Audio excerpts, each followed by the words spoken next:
have you decide? Because, you know, Jesus will be here soon, you guys. It's not a joke. Do not shoot the messenger. Okay? So it's just time.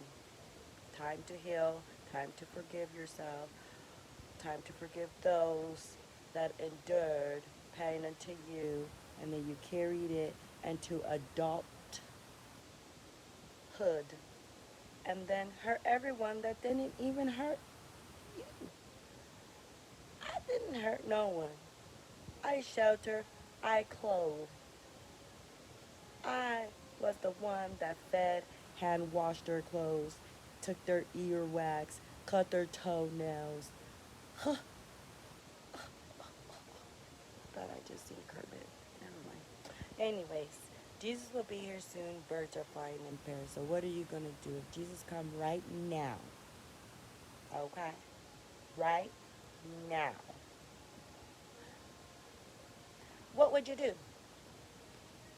Run?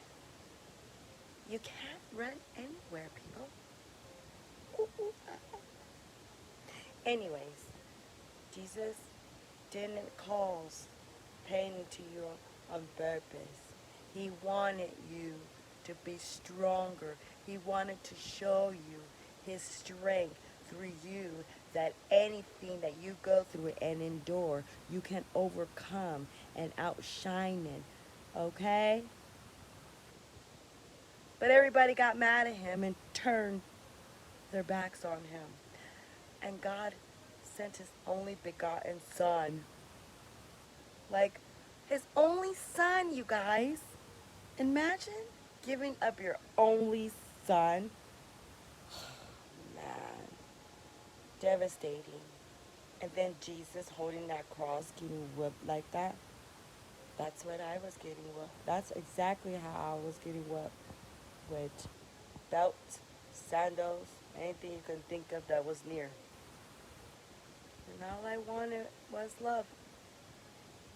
And I just go and talk to the animals and the trees and the moon, the stars, and Jesus would say, no one here likes me. And Jesus said, beloved, I love you. And things will turn into your favor. I need you to fight. I signed the contract. I'm a chosen one. I'm like, what? Repent, surrender, forgive, let go. Jesus will be here soon. Birds flying in pairs. Do the right thing.